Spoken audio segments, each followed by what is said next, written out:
ॐ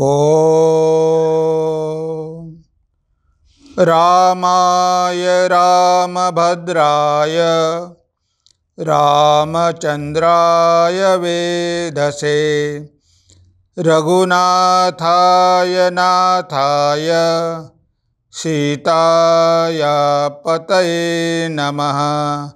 सीताया पतये नमः। सर्व भक्तांना माझ्या श्री रामनवमीच्या हार्दिक शुभेच्छा। आजचा अतिशय पावन दिवस, त्रेतायुगामध्ये भगवान श्री रामचंद्र अवतीर्ण झाले आणि त्यांनी आपल्याला माहिती आहे धर्माचं रक्षण केलं, रावणाचा विनाश केला, कितीतरी राक्षसांना त्यांनी मारलं, तर तिथे वाईट लोकांना मारून सज्जन लोकांचं रक्षण केलं आणि धर्माची स्थापना केली। असे अवतारी पुरुष, मर्यादा पुरुषोत्तम, धर्माचा विग्रह म्हणजे भगवान रामचंद्र। तर आजच्या दिवशी त्यांचा जन्म झालेला होता, म्हणून आज आपण सगळ्या भारतामध्येच नव्हे जगामध्ये आजचा दिवस श्री रामनवमी चांगल्या प्रकारे साजरी करत असतो। सगळ्या जगामध्येच रामनवमी साजरी केल्या जाते। तर इथे भगवान रामचंद्र आले होते कशासाठी? कारण त्यांनी स्वतः म्हटलेलं नाही, वाल्मिकींनी रामायण लिहिलेलं आहे, त्या वाल्मिकी रामायणामध्ये कुठेही उल्लेख नाही की मी अवतार आहे, मी भगवंत आहे असा उल्लेख केलेला नाही, तर मर्यादा पुरुषोत्तम म्हणून उल्लेख केलेला आहे। एक आदर्श पुरुष कसा असावा, म्हणजे मनुष्यामध्ये कोणकोणते गुण असावे हे सगळं त्यामध्ये सांगितलेलं आहे। आपल्याकडे रामायण आहे, तुळशी रामायण आणि वाल्मिकी रामायण। तर वाल्मिकी रामायणामध्ये त्यांना एक उत्तम पुरुष म्हणून म्हटलेलं आहे, तर तुळशी रामायणामध्ये भगवंताचे अवतार म्हणून त्यांचं वर्णन केलेलं आहे। ही आपली भारतीय संस्कृती आहे। अनेक वर्षापासून, हजारो वर्षापासून आपल्या डोळ्यासमोर हे आदर्श ठेवलेले आहे आणि त्या प्रकारे आपलं जीवन घडवायला सांगितलेलं आहे। आणि हे सगळे आदर्श वेदांवरती अवलंबून आहे, वेदांच्या शिकवणीवरती अवलंबून आहे, म्हणजे त्या शिकवणी आपल्याला चांगल्या प्रकारे समजाव्या। आपल्याकडे दोन काव्य आहे, महाभारत आणि रामायण, इतिहास। तर ह्या सगळ्या सत्य घडलेल्या घटना आहेत आणि त्यामध्ये वेगवेगळे चरित्र आपल्याला बघायला मिळतात। चांगले पण आहे, वाईट पण आहे, कारण वाईट असल्याशिवाय चांगल्याचं महत्त्व कळत नाही, रात्र असल्याशिवाय दिवसाचं महत्त्व कळत नाही, रावण असल्याशिवाय श्रीरामाचं महत्त्व कळत नाही। म्हणून ह्या दोन्ही गोष्टी दाखवलेल्या आहे की बघा, तुम्ही जर वाईट गोष्टी केल्या तर त्याचा परिणाम काय होईल, आणि जर तुम्ही धर्माचं आचरण केलं तर त्याचा परिणाम काय होईल, ह्या दोन्ही गोष्टी आपल्याला सांगितलेल्या आहे। आणि त्या दोन्ही गोष्टीचे परिणाम पण दाखवलेले आहे की बघा, शेवटी रावणाचं काय झालं, अधर्माचं आचरण करून त्याने स्वतःचा विनाश करून घेतला। म्हणजे हे सगळं आपल्या डोळ्यासमोर दाखवलेलं आहे। महाभारतामध्ये कितीतरी चरित्र आहेत, सगळ्या प्रकारचे चरित्र आहे, म्हणजे चांगले पण आहे, वाईट पण आहे, आणि त्याचे परिणाम पण दाखवलेले आहे। म्हणून आपल्याला आपलं जीवन कशा प्रकारे जगावं यासाठी उत्तम शिक्षण ह्या ग्रंथांमध्ये आपल्याला मिळते आणि हाच उद्देश आहे। नाहीतर ह्या धर्मशास्त्रांचा उद्देश काय आहे? हे फक्त मनुष्यासाठीच आहे, हे मानव जातीसाठी आहे, कारण मानव जातीला आदर्श आहे, जीवनामध्ये ध्येय आहे, त्याला काहीतरी उच्च प्राप्त करून घ्यायचे आहे, त्याला ह्या जगाच्या पलीकडे जायचं आहे, त्याला स्वतःचं स्वरूप जाणून घ्यायचं आहे, त्याला या संसार बंधनातून मुक्त व्हायचं आहे। म्हणून ह्या सगळ्या गोष्टी आवश्यक आहे। धर्माचं आचरण केल्याशिवाय कुणीही मोक्ष प्राप्त करून घेऊ शकत नाही। जर आधारच नसेल, जर पहिलीच पायरी नसेल, तुम्ही शेवटल्या पायरीवर जाणार कसे? धर्म, अर्थ, काम आणि मोक्ष हे आपले 4 पुरुषार्थ आहेत आणि त्या प्रकारे आपल्याला आपलं जीवन जगायचं आहे, त्या दिशेने वाटचाल करायची आहे। संसारामध्ये राहायचं, पण संसारामध्ये राहत असताना सुद्धा आपल्या डोळ्यासमोर एक आदर्श पाहिजे की आपण ह्या जगामध्ये आलो कशासाठी आणि आपण कशाप्रकारे जीवन जगलो पाहिजे, म्हणजे हे जग सोडताना आपल्याला मुळीच वाईट वाटणार नाही. आपल्याला वाटेल की आपल्या जीवनाचं आपण सार्थक केलं. जेवढे काही प्रयत्न करणं गरजेचं होतं ते सगळे प्रयत्न आपण केलेले आहे. आपण आपलं आयुष्य व्यर्थ गमावलेलं नाही. आपल्या आयुष्यामध्ये आपण काहीतरी चांगली पुंजी जमा केलेली आहे, काहीतरी भांडवल आपण जमा केलेलं आहे. आपण खाली हात जात नाही. याच्यापुढे आपली चांगलीच प्रगती होणार आहे. म्हणजे एका पशुने चांगला मनुष्य व्हावं. स्वामीजी म्हणाले की धर्माचा उद्देश काय आहे?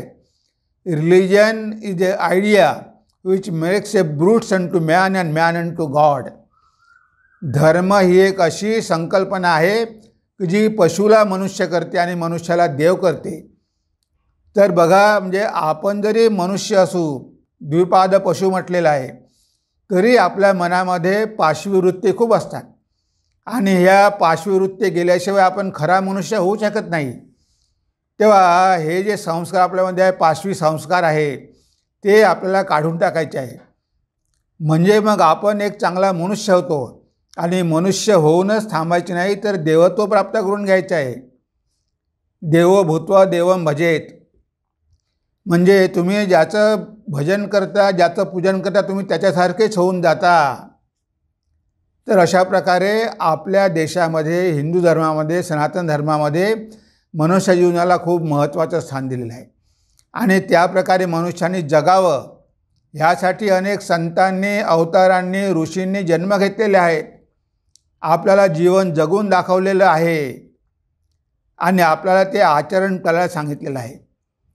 पण हा मनुष्य कलियुगामधला एवढा दुर्बल झालेला आहे की डोळ्यासमोर आदर्श असूनसुद्धा तो आचरण करू इच्छित नाही. आता बघा, आदर्श तर आहे, पण काहीतरी आचरण करावं लागेल ना. म्हणजे एवढं सोपं करून सांगितलेलं आहे. प्रत्येक अवतारामध्ये धर्म सोपा करून सांगितला जातो, लोकांना समजावा. कारण लोकांची बौद्धिक पातळी हळूहळू कमी होत आहे, तेव्हा त्यांना ह्या गोष्टी समजायला अवघड जातात. म्हणून भगवंत अवतार घेतात. गोष्टींच्या माध्यमातून, कहाण्यांच्या माध्यमातून, उदाहरणाच्या माध्यमातून, उपमानांच्या माध्यमातून ते हेच सत्य समजून सांगण्याचा प्रयत्न करतात. तुम्ही जर भगवान श्रीरामकृष्णांचं वचनामृत वाचलं तर तुम्हाला कळेल की त्यामध्ये आपल्याला हेच सांगितलेलं आहे की कशा प्रकारे जीवन जगायचं. त्यांनी वेदाची तत्त्व जगून आपल्यासमोर दाखवलेली आहे. प्रत्यक्ष या युगामध्ये 100 वर्षापूर्वी आता एवढा नवीन आदर्श आपल्यासमोर आहे आणि तरीसुद्धा आपण त्या प्रकारे जीवन जगण्याचा प्रयत्न करत नाही. 100% आपल्याला शक्य होणार नाही, पण एक 10% तर आपण आचरण करू शकतो. तेवढं आचरण केलं तरी आपली बरीच प्रगती होते. म्हणून जीवनामध्ये काहीतरी मूल्य पाहिजे. जीवनामध्ये नैतिक मूल्य असल्याशिवाय, धार्मिक मूल्य असल्याशिवाय ह्या जीवनाला काहीच अर्थ नाही. आणि म्हणून भगवान श्री रामचंद्रांना काय म्हटलं आहे? विग्रहवान मूर्ती म्हटलं आहे. रामो विग्रहवान धर्म. तर भगवान श्री राम कसे आहे? धर्माचा विग्रह आहे, जिवंत धर्म आहे. मनुष्यानं कशा प्रकारे जगलं पाहिजे, आईवडिलांशी कसा वागला पाहिजे, भाऊ बहिणीशी कसा वागला पाहिजे, पत्नीशी कसा वागला पाहिजे, हे सगळं दाखवलेलं आहे इथे. आणि हे मूल्य कशी आहे? सनातन आहे. ती सनातन मूल्य, वैदिक मूल्य यांनी जगून दाखवलेली आहे. आपण यावरच आज थोडक्यात चिंतन करण्याचा प्रयत्न करणार आहोत. कारण भगवान श्री रामचंद्रांनी आजच्या दिवशी जन्म घेतलेला आहे. त्यांच्या जन्माचं महत्त्व, त्यांच्या जीवनाचं महात्म्य, त्यांच्या उपदेशांचं महात्म्य हे आपल्याला कळलं पाहिजे. योग वशिष्ठ एक ग्रंथ आहे, त्यामध्ये ऋषी वशिष्ठ रामचंद्रांना उपदेश देतात. त्यामध्ये आपल्याला ही सगळी तत्त्व मिळतात. म्हणजे रामचंद्रांना किती वैराग्य निर्माण झालं होतं. जो पहिला अध्याय आहे वैराग्याचा, तर ते जेव्हा ते सांगितलं तेव्हा त्यांच्या मनामध्ये खूप वैराग्य निर्माण झालं. सगळा संसार सोडून निघून जायचं त्यांनी ठरवलं. असं ते योग वशिष्ठ आहे. पहिला अध्याय जरी आपण वाचला तरी आपल्या मनामध्ये या जगाविषयी तीव्र वैराग्य निर्माण होतं. असा तो ग्रंथ आहे. आणि रामायण तर आहेच. भगवान रामचंद्रांचं जीवन तर त्यामध्ये आपल्याला दाखवलेलंच आहे. तेव्हा अशा प्रकारे आपल्याला जीवन जगायचे आहे. तर काय मूल्य आहे ते आपण बघण्याचा प्रयत्न करू. बघा, सगळ्यात महत्त्वाचं मूल्य म्हणजे सत्य. रघुकुल रीत सदा चली आई, प्राण जाय पर वचन न जाई, असं म्हटलं आहे. कारण सत्याचं आचरण करणं महत्त्वाचं आहे. इथे रामायणामध्ये पण तेच सांगितलेलं आहे आणि भगवान रामचंद्रांनी पण तेच आपल्याला जगून दाखवलेलं आहे. ते काय म्हटलं आहे रामायणामध्ये? सत्यमेक पदम ब्रह्म सत्ये धर्म प्रतिष्ठितः सत्यमेव अक्षया वेदः सत्येन एव आप्यते परम. बघा, हे रामायणामधलं वचन आहे. हा रामायणामधला श्लोक आहे. बघा, इथे काय म्हटलं आहे? सत्यम एक पदम ब्रह्म. म्हणजे ब्रह्म काय आहे? ब्रह्म सत्य स्वरूप आहे. आपण त्याला ट्रूथ म्हणतो. मला सत्य जाणून घ्यायचं आहे, म्हणजेच मला ब्रह्म जाणून घ्यायचं आहे. ते ब्रह्म म्हणजे सत्य आणि सत्य म्हणजे ब्रह्म. सत्य म्हणजे त्रिकाला बाधित, तीनही काळामध्ये जे अबाधित राहते, ज्यामध्ये काहीही बदल घडत नाही, ते सत्य. म्हणजे भूतकाळात, वर्तमानात आणि भविष्यात जसं आहे तसंच राहते. हे जग नेहमी बदलत जाते. काल होतं तसं आज नाही, आज आहे तसं उद्या राहणार नाही. पण सत्यामध्ये काहीही फरक पडत नाही. म्हणून काय म्हटलं आहे की ते सत्यच ब्रह्म आहे. सत्यमेक पदम ब्रह्म सत्ये धर्म प्रतिष्ठितः. म्हणजे धर्म कशामध्ये प्रतिष्ठित आहे? सत्यामध्ये. म्हणजे हा धर्माचा गाभा आहे. सत्य हा धर्माचा पाया आहे. आपण असत्याचं आचरण करून सत्य कधीही प्राप्त करून घेऊ शकत नाही. भगवान रामचंद्रांनी हेच दाखवून दिलं त्यांच्या जीवनामध्ये की बघा, सत्याचं आचरण आपण केलंच पाहिजे. सत्याशी कधीही तडजोड करू नये. वडिलांनी आईला वचन दिलेलं आहे की तू मला जेव्हा मागशील तेव्हा मी तुला वर द्यायला तयार आहे. आणि कैकेयीने वर मागितला की रामाला 14 वर्षामध्ये वनवासात पाठवा. आता बघा, वडिलांनी वर दिला आणि कैकेयीने तो वर मागितला आणि भगवान रामचंद्र त्या प्रकारे आचरण करत आहे. आज जर असतं तर काय म्हटलं असतं लोकांनी? अरे, वडिलांना कसं काय दिलं वचन? वडिलांनी दिलं असेल, मी थोडं वचन दिलं. वडिलांनी दिलं असेल त्यांना पाळू द्या, मी कशाला पाळू? मी नाही जाणार वनवासात. आजच्या युगामध्ये असं म्हटलं असतं, पण नाही. वडिलांचं वचन मी सत्य केलं पाहिजे. मी सत्यापासून ढळू शकत नाही. वडिलांनी वचन दिलं आहे म्हणजे मी त्यांचा पुत्र आहे, मी त्यांच्या आज्ञेत आहे. त्यांचं वचन सत्य झालं पाहिजे. त्यांचं वचन खोटं ठरू नये. मला कितीही त्रास झाला तरी मी जायला तयार आहे. म्हणजे 14 वर्ष वनवासामध्ये राहून कठोरता स्वीकारली. कशासाठी? सत्यवचन पाळण्यासाठी. म्हणून म्हटलं आहे सत्यम एक पदम ब्रह्म सत्ये धर्म प्रतिष्ठितः. तर धर्म हा सत्यामध्येच प्रतिष्ठित आहे. सत्यमेव अक्षया वेदः. आणि हे सत्य कसं आहे? अक्षया, ज्यामध्ये क्षय होत नाही, ज्यामध्ये कमी होत नाही. क्षय पावणं म्हणजे नाश होणं, जे अविनाशी आहे. आणि अविनाशी काय आहे? वेदः. वेदा म्हणजे नॉलेज, म्हणजे ब्रह्मज्ञान किंवा आपले वेद.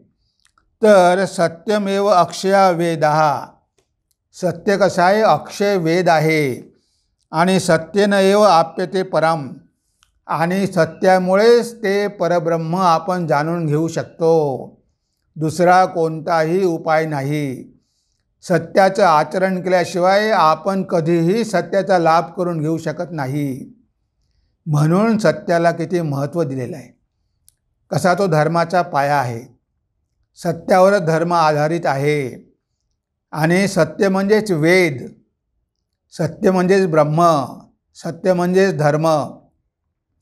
भगवान श्री रामकृष्ण म्हणायचे की कलियुगामध्ये नुसतं सत्याचं आचरण करून भगवानला होऊ शकतो. सत्यवचन कलियुगेर तपस्या. सत्यवचन हीच कलियुगामध्ये तपस्या आहे. म्हणून सगळ्याच लोकांनी सत्यावर भर दिलेला आहे. जेवढे काही महापुरुष झाले, अवतार झाले, त्यांनी या सत्याचं महत्त्व सांगितलेलं आहे. आपल्या उपनिषदांमध्ये पण सांगितलेलं आहे, सत्यमेव जयते. जय सत्याचा होतो, असत्याचा होत नाही. जेव्हा दुर्योधन आईकडे गेला, गांधारीकडे, आई मला आशीर्वाद दे की मी महाभारताच्या युद्धामध्ये जिंकलो पाहिजे, तेव्हा गांधारीनं आशीर्वाद कसा दिला? यतो धर्म ततो जय. जिथे धर्म आहे तिथे जय आहे. तू अधर्माची वागणूक करतो आणि म्हणतो की मला जय मिळायला पाहिजे, ते कसं काय शक्य आहे? म्हणजे गांधारीला पण हे माहिती होतं की आपला मुलगा धर्माचं आचरण तर करत नाही आणि म्हणतो की युद्धामध्ये विजय मिळाला पाहिजे, ते कसं काय शक्य आहे? स्वतःची आईसुद्धा त्याला आशीर्वाद देऊ शकली नाही. म्हणून सत्यम एव अक्षया वेदः सत्येन एव आप्यते परम. आणि सत्यामुळेच ते परम सत्य आपण जाणून घेऊ शकतो. म्हणजे ह्या कलियुगामध्ये ही सगळ्यात महत्त्वाची तपस्या आहे. सत्याचं आचरण करणं हे सगळ्यात महत्त्वाचं मूल्य आहे. हा धर्माचा आधार आहे. जर आपल्या जीवनामध्ये सत्य असेल तर आपल्याला यश मिळणारच, आपला जय होणारच, हे नक्कीच आहे. कितीही त्रास झाले तरी हरकत नाही, पण होणार. कितीतरी उदाहरण आहे. राजा हरिश्चंद्राचं आहे, युधिष्ठिराचं आहे, बरेच उदाहरण आपल्या शास्त्रामध्ये आहे की ज्यांनी सत्याचं आचरण करून शेवटी सत्यालाच जाणून घेतलेलं आहे. म्हणून इथे भगवान रामचंद्रांचं जीवन कसं आहे? सत्यावर आधारित आहे. सत्याची मूर्ती आहे, धर्माची मूर्ती आहे. त्यांनी 14 वर्ष वनवास स्वीकारला, पण सत्याशी तडजोड केलेली नाही. हा एक आदर्श आपल्याला घ्यायचा आहे जीवनामध्ये आणि जेवढं शक्य होईल तेवढं आचरण करायचं आहे. सर्वे क्षयांता निचया पतनांता समुश्रया संयोग विप्रयोगांता मरणांतम च जीवितम. तर इथे काय म्हटलं आहे? इथे रामायणामधल्या श्लोकामध्ये की सर्वे क्षयांता निचया, म्हणजे आपण कितीही जरी संचय करून ठेवला तरी एक दिवस त्याचा विनाश होणार आहे, नष्ट होणार आहे. कितीतरी मोठमोठे श्रीमंत लोक आज गरीब झालेले आहे. ब्रिटिशांनी सगळ्या जगावर राज्य केलं, पण बघा त्यांचं पण पतन झालं. म्हणजे इथे म्हटलं आहे की कितीही तुमच्याकडे ऐश्वर्य असलं तरी एक दिवस ते ऐश्वर्य जाणारच आहे. म्हणून सर्वे क्षयांता निचया. आपण संचय करून ठेवतो, खूप संचय करतो, अजून पाहिजे, पण एक दिवस हे सगळं धन ऐश्वर्य नष्ट होणार आहे.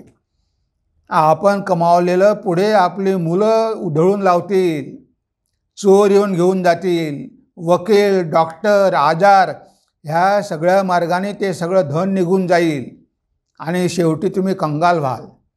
म्हणजे संचय करणारा मनुष्य रात्रंदिवस संचय करण्याच्या मागे लागलेला असतो, पण त्याच्या मनामध्ये कधी हा विचार येत नाही की हे संचय केलेलं धन हे कायमचं टिकू शकत नाही. ही लक्ष्मी ही चंचल आहे, तेव्हा याचा आपण सत्कर्मासाठी उपयोग केला पाहिजे, दानधर्म केलं पाहिजे, सत्कार्य केलं पाहिजे. हा विचार त्याच्या मनामध्ये कधीही येत नाही. तो आपला संचयच करत जातो. इवन बघा ना, भगवान रामचंद्र ते राजा होणार होते, राजकुमार होते आणि आता अभिषेक होणार, राज्याभिषेक, आणि त्यांना दुसऱ्या दिवशी सगळंच्या सगळं सोडावं लागलं, वनवासामध्ये जावं लागलं. म्हणजे दशरथानं एवढं सगळं कमावून ठेवलं राज्य. भगवान बुद्ध, सिद्धार्थ गौतम, वडिलांनी एवढं मोठं राज्य कमावलं, पण शेवटी सिद्धार्थ गौतम ते सगळं सोडून निघून गेला. म्हणजे मग ह्या सगळ्या तुमच्या संचयाचा उपयोग काय? तर हे गौतम बुद्धांना कळलं की हे वडिलांनी संचय केलेलं असलं तरी याच्यावर अवलंबून राहू नये, कारण याचा एक दिवस विनाश होणारच आहे. आज आहे, उद्या राहतील का नाही याचा काही भरोसा नाही. म्हणून आपल्याला इथे रामायणामध्ये सांगितलेलं आहे की जो संचय करतो त्या संचयाचा एक दिवस विनाश होतो. सर्वे क्षयांता निचया पतनांता समुश्रया. म्हणजे खूप उत्कर्ष झाला तर शेवटी पतन पण होतं. जी लाट एकदम समुद्रातली खूप वर गेली तेवढीच ती खाली पण आदळते. म्हणजे बघा, एकदम वर मनुष्य राहू शकत नाही. त्याच्या जीवनामध्ये तो एका टोकाला पोचतो, त्याला मान सन्मान प्रतिष्ठा पैसा सत्ता सगळं काही मिळते, पण तिथे पोचल्यानंतर परत त्याचं पतन व्हायला सुरुवात होते. म्हणजे कितीही उत्कर्ष झाला तरी तो उत्कर्ष टिकून राहत नाही. मोठमोठे राजे रजवाडे होऊन गेले, मुस्लिमांनी आपल्या देशावर राज्य केलं, ब्रिटिशांनी केलं, एकेकाळी ते खूप वर गेले, खूप मालमत्ता सत्ता ऐश्वर्य सगळं काही होतं, पण बघा पुन्हा पतन झालं. भारत एकेकाळी सोने की चिडिया होती, खूप उंचीवर गेला होता, पुन्हा पतन झालं. म्हणजे उत्कर्ष होतो आणि उत्कर्ष झाल्यानंतर पुन्हा पतनाला सुरुवात होते, वर जातो आणि पुन्हा खाली येतो. म्हणजे एका समांतर रेषेमध्ये राहत नाही. उत्थान आणि पतन हे सारखं चाललेलं असतं. समुद्रामध्ये लाटा सारख्या येत असतात, समुद्र कधी स्थिर राहत नाही.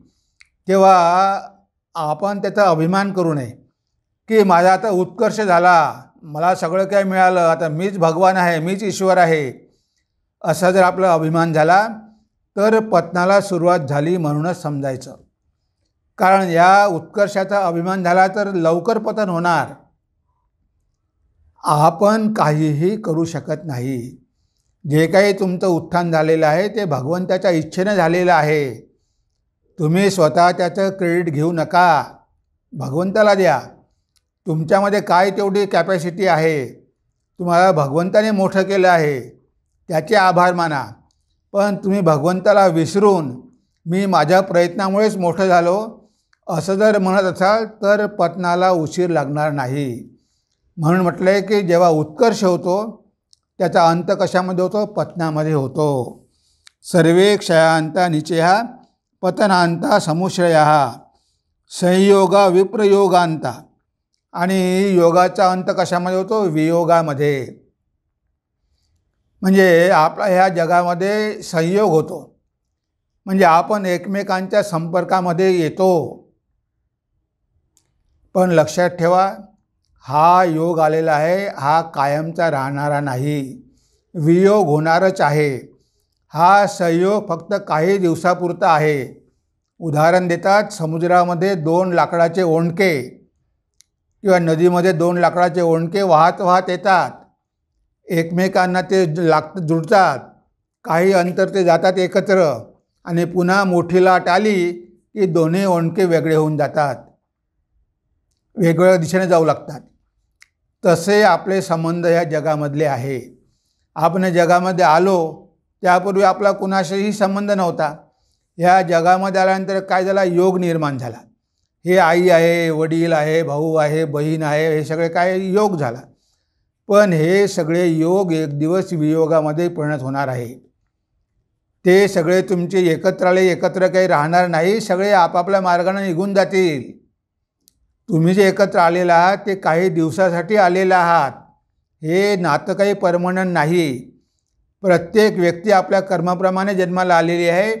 कर्म संपलं की ती जाणार आहे, तिचं आयुष्य ठरलेलं आहे.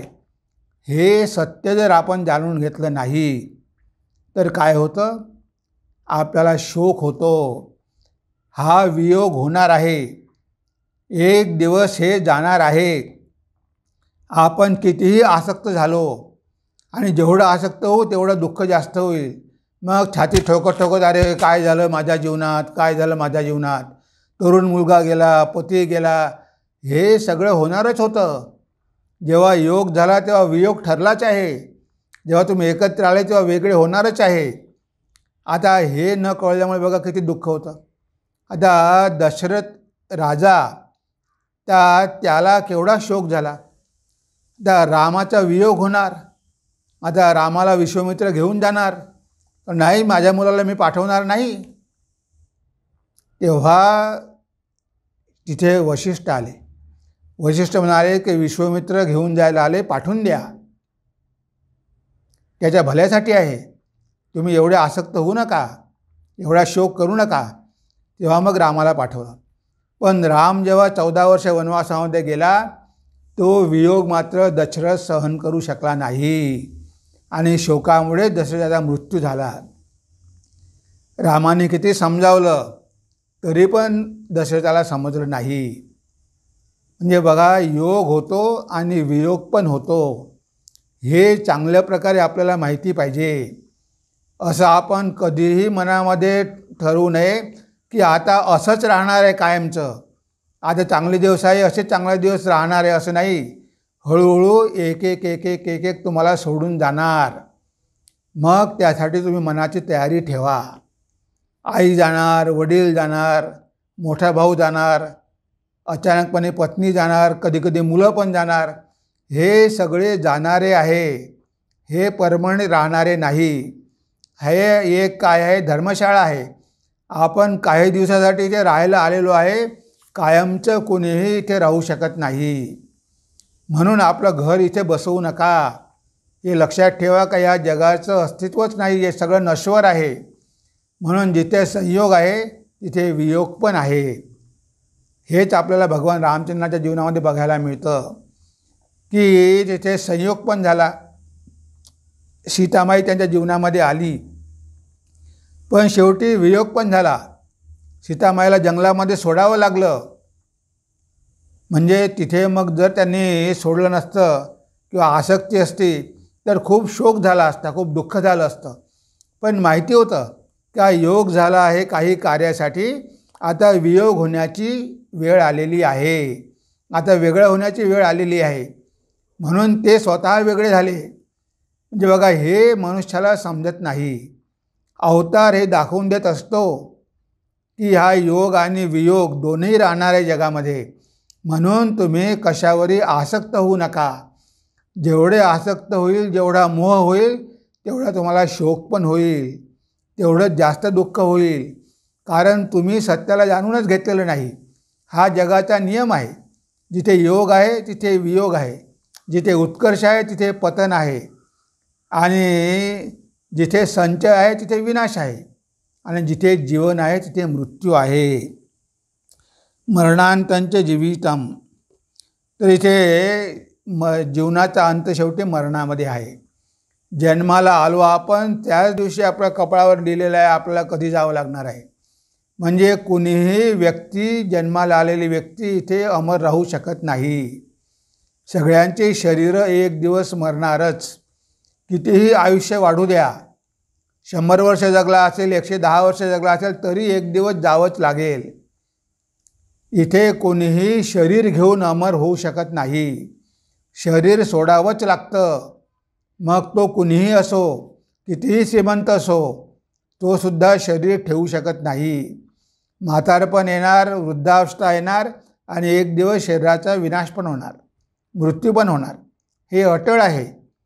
आपण आयुष्य कितीही वाढवलं, आयुष्यसीमा कितीही वाढवली, तरी 5-10 वर्ष जास्त जगलो तरी एक दिवस जावंच लागणार आहे. हे सत्य आहे, त्रिकालाबाधित सत्य आहे. आता हे रामायणामध्ये आपल्याला सांगितलेलं आहे, आणि भगवान रामचंद्रांच्या जीवनामध्ये ह्या सगळ्या घटना घडलेल्या आहे. हे आपल्याला दिसतं आहे त्यांच्या जीवनामधून. योग झाला, वियोग पण झाला. आई वडील होते, आई वडिलांना सोडावं लागलं. भरत एवढा भाऊ होता, भरताला सोडावं लागलं. एवढं राज्य होतं, राज्य सोडावं लागलं. पत्नी एवढी प्रिय होती, पत्नीसाठी युद्ध केलं, रावणाला मारलं, पण शेवटी पत्नीला सोडावं लागलं. म्हणजे हे भगवंतांनी आपल्या जीवनामध्ये दाखवून दिलं की ह्या गोष्टी प्रत्येकाच्या जीवनामध्ये येणार. तुमचा खूप उत्कर्ष होणार, तुम्ही राजा होणार, पण शेवटी एक दिवस पतन होणारच, हे ठरलेलंच आहे.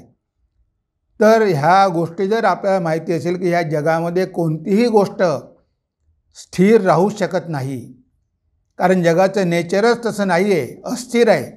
आता ज्या जगाचं नेचर अस्थिर आहे तिथे स्थिर तुम्ही कसे राहणार? एखादं झाड आहे, तुम्ही झाडावरती बसलेला आहात, आता हवेमुळे ते झाड सारखं हलत आहे. आता ते झाड हलत आहे तर तुम्ही तिथे कसे स्थिर बसून राहू शकाल? तुम्ही हलाल, तुम्ही पण खाली पडाल झाड पडलं तर. कारण ह्या जगाचा तुम्ही आधार घेतलेला आहे, याला अस्तित्वच नाही.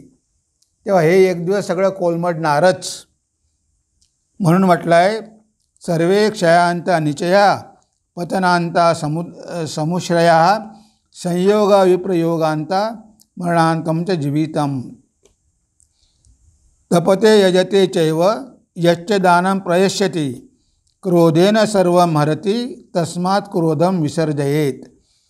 इथे काय म्हटलं आहे की तुम्ही खूप तपस्या केलेली असेल. तपते यजते चैव, तुम्ही यज्ञ केला असेल, तपस्या केली असेल, दान दिलं असेल, हे सगळं तुम्ही केलेलं आहे. पण क्रोधेन सर्वं हरति, हे सगळं तुम्ही केलं, पण तुम्ही जर रागावर नियंत्रण ठेवू शकला नाही तर हे सगळं व्यर्थच्या व्यर्थ झालं. बघा, रागावर किती नियंत्रण पाहिजे. याचं सगळं व्यर्थ गेलं. तुम्ही एवढं करून उपयोग काय? तुम्ही तुमचा क्रोधच आवरू शकत नाही.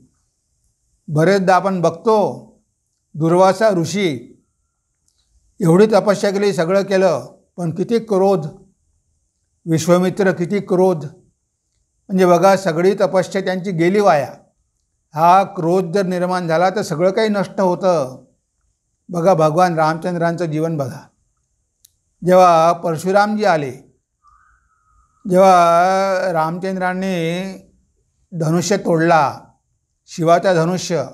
शिवधनुष्य तोडला, तेव्हा परशुराम आले आणि त्यांना खूप राग आलेला होता की मी दिलेला धनुष्य कोणी तोडला. आणि ते खूप रागारागामध्ये आले, जनकावर खूप रागावले, कोणी तोडला हा धनुष्य, शिवधनुष्य. त्यानंतर लक्ष्मणाकडे आले. तेव्हा लक्ष्मण म्हणाले की काय हो तुम्ही ऋषी, तुम्ही राग आवरू शकत नाही. मग त्यांना अजूनच जास्त राग आला. तेव्हा बघा, रामचंद्र बिलकुल क्रोधित झाले नाही. समोर गेले, म्हणे ह्या लक्ष्मण हा बालक आहे, याला काही कळत नाही, तुमचा याने अपमान केलेला आहे, पण म्हणे याचा काही दोष नाही, तो धनुष्य मी तोडलेला आहे. तुम्हाला जी काय सजा द्यायची आहे ती मला द्या, बाकी कोणीही जबाबदार नाही. म्हणजे बघा, इतके प्रेमाने बोलले की परशुरामाचा सगळा क्रोध शांत झाला. म्हणजे भगवान श्रीरामचंद्रांनी त्यांना जिंकून घेतलं, त्यांनी क्रोध येऊ दिला नाही. बघा, परशुरामांना क्रोध आलेला आहे, लक्ष्मणाला क्रोध आलेला आहे, पण भगवान रामचंद्र मात्र एकदम शांत आहे. आपण रामायणामध्ये बघतो ती शांत मूर्ती त्यांची बघतो. कधी विचलित झाले नाही, कधी राग आला नाही. लक्ष्मणाला खूप राग यायचा, पण रामचंद्र सांगायचे कार्य राग करून काही उपयोग नाही. त्या उपयोग काय आहे? कैकेयीवर खूप राग केला, त्या कैकेयीनं माझ्या रामाला वनवासात पाठवलं, खूप रागावर तिच्या. रामाला तिला रागवू नको, तिचा दोष नाही, ही माझ्या कर्माची फळं मला भोगावी लागतात. याच्यापासून कर्मफळापासून कोणी सुटलेलं नाही आहे, ती दोषी नाही आहे, तिचा काय दोष आहे? इथे रामचंद्र समजावतात. त्यांना कैकेयीने 14 वर्ष वनवासामध्ये पाठवलं, तरी भगवान रामचंद्रांना मुळीच राग आला नाही. कैकेयीला जाऊन त्यांनी त्यांचे चरण धरले, नमस्कार केला, प्रणाम केला, आशीर्वाद घेतला. बघा, हे असते आपल्या तपस्येचं फळ. जर सगळी तपस्या केली, सगळं काही केलं, आणि जर आपल्या मनामधला क्रोधच गेला नाही, तर ह्या क्रोधामुळे सगळी केलेली तपस्या व्यर्थ जाईल. रागाच्या भरात आपण एखादं असं काही पाप करून बसू की सगळं पुण्यकर्म तुमचं निघून जाईल. म्हणून आपल्याला सावध करून दिलेलं आहे की तपते यजते चैव यच्च दानं प्रयश्यति क्रोधेन सर्वं हरति तस्मात् क्रोधम विसर्जयेत. म्हणून क्रोधाचं विसर्जन केलं पाहिजे, म्हणून क्रोधाचा त्याग केला पाहिजे. कारण क्रोध जर असेल तर ह्या सगळ्या गोष्टींचं चांगलं फळ, पुण्यफळ तुम्हाला मिळणार नाही. सगळंच्या सगळं काही नष्ट होईल. म्हणून ही घोडचूक करू नका. पहिले रागावर नियंत्रण ठेवा. धर्माद अर्थ प्रभवती धर्मात प्रभवते सुखम धर्मेन लभते सर्वम धर्मसारमिदम जगत. तर इथे काय म्हटलेलं आहे की धर्माद अर्थम प्रभवती. तुम्हाला पैसे पाहिजे का? अरे बाबा, तुम्हाला पैसे मिळेल. धर्माचं आचरण केल्यामुळे सुद्धा तुम्हाला पैसे मिळेल. मग तुम्हाला पैसेच जर पाहिजे असेल तर अधर्माच्या मार्गाने कशाला पैसे कमावता? तुम्ही चांगल्या मार्गाने सुद्धा पैसे कमावू शकता. धर्माचं आचरण करून पण तुम्ही चांगले पैसे कमावू शकता. असं कोण म्हणतं की धर्माचं आचरण केलं तर पैसे कमावता येत नाही? लोकांना कळत नाही. त्यांना शॉर्टकट पाहिजे, एका दिवसामध्ये श्रीमंत झालं पाहिजे. असं होत नाही. तुम्ही धर्माचं आचरण केलं तर भगवंत तुम्हाला कशाचीच कमी पडू देणार नाही, कारण तो सत्यस्वरूप आहे, धर्मस्वरूप आहे.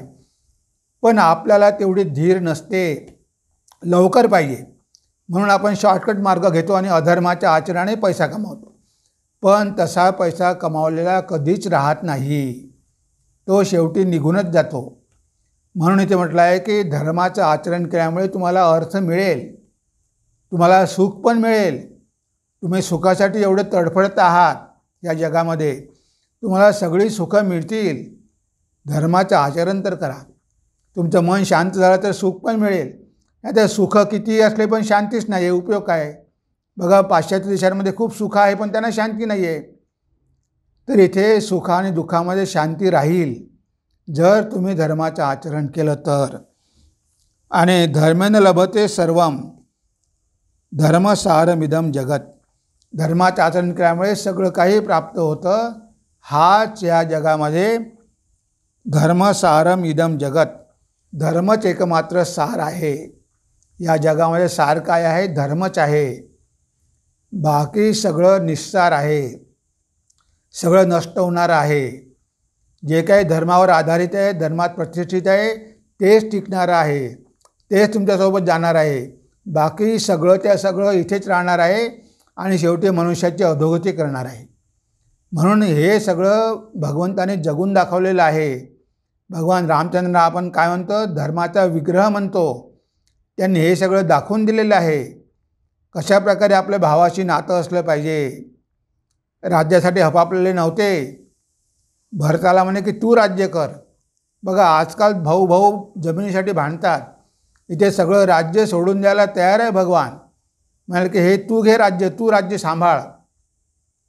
म्हणजे एवढं भावावर प्रेम. आता कैकेयीचा मुलगा भरत आणि वनात पाठवतो रामचंद्रांना, आणि रामचंद्र म्हणतात की भरता, तुला आईने दिलेलं राज्य तू सांभाळ. पण भरत रामावर एवढं प्रेम करायचे, नाही मी राज्य चालवू शकत नाही, तुमच्या पादुका ठेवून मी चालवेल, मी नाही चालवू शकत. म्हणजे दाखवून दिलं की भावाभावामध्ये कसे संबंध पाहिजे.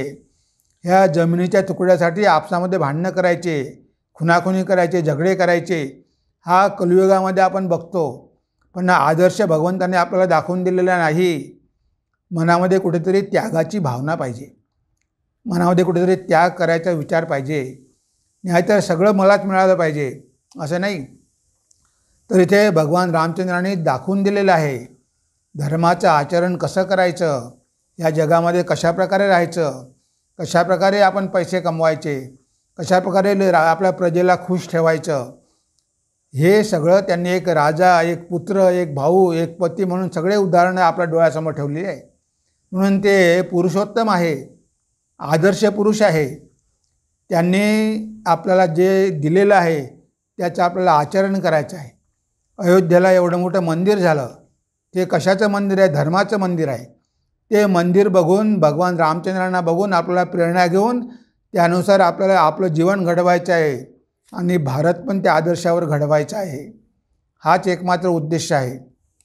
विक्लवो वीर्यहीनोय सदैवम अनुवर्तते वीरा संभावितात्मानो न दैवम पर उपासते. तर इथे काय म्हटलं आहे की जे दुर्बल आहेत, जे वीर्यहीन आहेत, तेच म्हणतात की हे माझं नशीब आहे. कपाळावर हात ठेवून रडत बसतात, काहीही करायची इच्छा नसते. पण वीर पुरुष, सामर्थ्यवान पुरुष, वीरा संभावितात्मानो न दैवम पर उपासते, ते दैवावर कधीही अवलंबून राहत नाही. ते म्हणतात की दैव वगैरे काही नाही, सगळं आपल्या हाती आहे. आपण प्रयत्न केले पाहिजे, आपण पुरुषार्थ केला पाहिजे.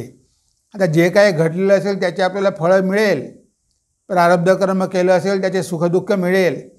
पण कर्म करण्याचं स्वातंत्र्य आपल्याला आहे ना.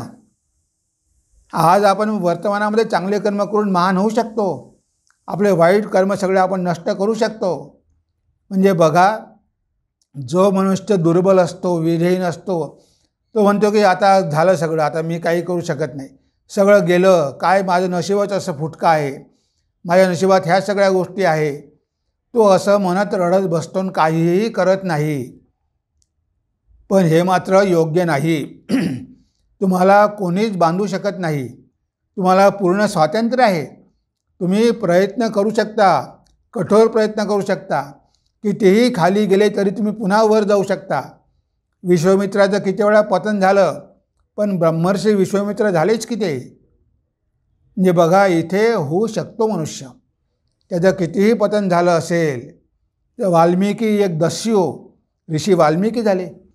म्हणजे बघा, कितीही खाली गेलेला असेल मनुष्य तरी पुरुषार्थाद्वारे तो ब्रह्मज्ञान पण प्राप्त करून घेऊ शकतो. तो सगळी बंधनं तोडून टाकू शकतो. त्याला ते स्वातंत्र्य आहे. पण हा दुर्बल मनुष्य ते बघत नाही. तो आळशी असतो, त्याला काहीही करण्याची इच्छा नसते. तो त्याचं वर्तमान जीवन पण नष्ट करतो आणि नुसता कपाळावर हात ठेवून म्हणतो की हे माझं नशीब आहे. अरे बाबा, नशीब तुम्ही बदलू शकता. स्वामीजी म्हणतात की तुम्हीच तुमच्या भाग्याचे निर्माते आहात. तुमचं भाग्य तुमच्या हाती आहे. तुम्ही काहीतरी करा ना.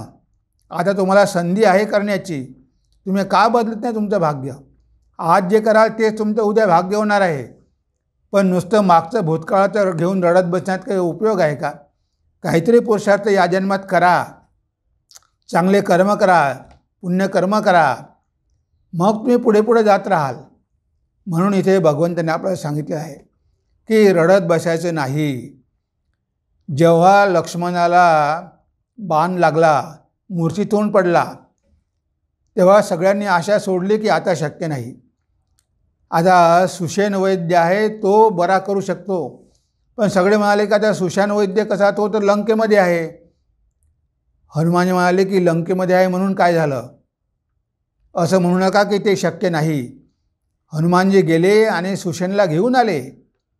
बघा, हनुमानजीला सगळं काही शक्य होतं. सुषेण म्हणाला की जिवंत मी करू शकतो, पण हिमालयामधली कुठे इतक्या लांब त्या पर्वतावर जाऊन ती जडीबुट्टी घेऊन यायची, ती औषध घेऊन यायचं संजीवनी. सगळे म्हणाले की कसं काय शक्य आहे? सूर्य उदय होण्याच्या पूर्वी ते घेऊन यायचं, हिमालय किती लांब आहे. तेव्हा हनुमान म्हणाले की अशक्य आहे असं म्हणू नका. रामाच्या नावावर विश्वास ठेवा, सगळं काही शक्य आहे. आणि आपल्याला माहिती आहे की हनुमानजी गेले आणि पर्वतच्या पर्वत घेऊन आले आणि ते सूर्योदयाच्या पूर्वी आले. म्हणजे बघा, वीर हनुमान आपण म्हणतो. असे वीर पुरुष असतात की जे अशक्य वाटते, जे वाटते की कधीही शक्य होणार नाही, अशक्य पण शक्य करून दाखवतात स्वतःच्या पुरुषार्थामुळे. कारण त्यांचा भगवंतावर विश्वास असतो. भगवंत आहे, आपल्याला सगळं काही शक्य आहे, आपण का करू शकणार नाही, आपल्याला नक्की जमेल. म्हणजे अशा प्रकारे जर वीर पुरुष असेल तर बघा, त्याला यश मिळाल्याशिवाय राहणार नाही. म्हणून नशिबावर हात देऊन बसू नका. भगवान रामचंद्र काय नुसते बसून राहिले नाही. सीतेचं हरण झालं, आता काय करू? त्यांनी शेवटी सीतेला शोधून काढलं, युद्ध केलं आणि सीतेला मुक्त केलं. एका राजाचं कर्तव्य आहे आपल्या पत्नीचं रक्षण करणं. म्हणजे बघा, त्यांनी ते करून दाखवलं. जे इतरांना अशक्य वाटायचं ते त्यांनी शक्य करून दाखवलं. समुद्राच्या पलीकडे कसं जायचं, पाण्यावर पूल कसा बांधायचा, कितीतरी अडचणी होत्या, पण रामचंद्र मागे सरले नाही. शेवटी त्यांनी ते करून दाखवलंच. म्हणजे बघा, अशा प्रकारे आपल्यामध्ये पुरुषार्थ पाहिजे, तरच काहीतरी आपण करू शकतो. धर्माचं आचरण पाहिजे. जर जीवनामध्ये धर्म असेल तुम्हाला सगळं काही मिळेल. अधर्म असेल तर विनाश होईल. बघा, बिभीषण रावणाचा सख्खा भाऊ. आता रावणानं अधर्माचं आचरण केल्यामुळे विनाश झाला, पण बिभीषण भगवंताला शरणागत झाले, धर्माचं आचरण केलं. त्यांना काय नाही मिळालं? राज्य मिळालं, भगवंताची भक्ती मिळाली, चरणाची आश्रय मिळाला, पैसेही मिळाले, अर्थही मिळाला. म्हणजे बघा, धर्माचं आचरण केलं तर सगळं काही मिळतं. सत्याचं आचरण केलं सगळं काही मिळतं. पण हे सगळे जे आदर्श आहे, हे सगळे जे मूल्य आहे, हे सगळे मूल्य आपल्याला जीवनामध्ये आचरण करावे लागतील. हे सगळे ग्रंथ लिहून ठेवलेले आहे. आपण रामायण सप्ताह करतो, आपण 7 दिवस ऐकतो, एका कारणे ऐकतो, दुसऱ्या कारणे सगळं सोडून देतो. पण ह्या सगळ्या गोष्टी आपल्यासाठी सांगितलेल्या आहे. आपण त्यामधलं काहीतरी आचरण करून दाखवलं पाहिजे आणि तरच आपल्या जीवनामध्ये प्रगती होईल, आपला उत्कर्ष होईल. नाहीतर आपण आहोत तिथेच राहू, उलट आपण खाली जाऊ. आपल्याला महान करण्यासाठी, आपल्याला धार्मिक करण्यासाठी, आपल्याला मुक्त करण्यासाठी तर भगवंताला अवतार घ्यावा लागतो. आता भगवंत येऊन आपल्याला मार्ग दाखवतात, पण आपण त्या मार्गावर वाटचालच करत नाही आणि पुन्हा पतन होतं. भगवंताला पुन्हा यावं लागतं. म्हणजे हा क्रम सुरूच राहतो. म्हणून यावेळेस भगवान श्री रामकृष्ण, जो राम जो कृष्ण तोच रामकृष्ण, श्री रामकृष्ण म्हणायचे. ते त्रेतायुगामध्ये जो राम होता, द्वापारमध्ये जो कृष्ण होता, तोच या कलियुगामध्ये रामकृष्ण म्हणून आलेला आहे. यावर विश्वास ठेवा. भगवंताने यावेळेस आचरण करून दाखवलेलं आहे. त्यांच्या उपदेशाचं पालन करा आणि या जीवनामध्ये भगवंताच्या चरणी भक्ती प्राप्त करून घेऊन मुक्तीचे अधिकारी व्हा. हे सगळे अवतार आपल्याला सांगत असतात आणि हेच आजच्या दिवशी आपल्याला शिकायचं आहे आणि संकल्प करायचा आहे की मी ही मूल्ये माझ्या जीवनामध्ये आचरण्याचा प्रयत्न करील, तरच माझा उत्कर्ष होईल, तरच माझी प्रगती होईल. तर आपण भगवंताला प्रार्थना करूया, भगवान रामचंद्रांना प्रार्थना करूया की त्यांनी आम्हाला सामर्थ्य द्यावं की जेणेकरून आम्ही धर्माचं आचरण करू शकू, सत्याचं आचरण करू शकू आणि आम्ही या भवसागरातून सहज पार होऊन जाऊ. हीच भगवंताने आमच्यावर कृपा करावी, आम्हाला योग्य मार्गाने घेऊन जावं, असे त्यांच्या चरणी प्रार्थना करून आज आपलं चिंतन इथे थांबूया. नमस्कार, धन्यवाद. ओम सर्वे भवन्तु सुखिनः, सर्वे सन्तु निरामया, सर्वे भद्राणि पश्यन्तु, मा कश्चित् दुःखभाग् भवेत्, मा कश्चित् दुःखभाग् भवेत्. ओम शांति शांति शांति. हरि ओम तत्सत्. श्री रामकृष्णार्पणमस्तु.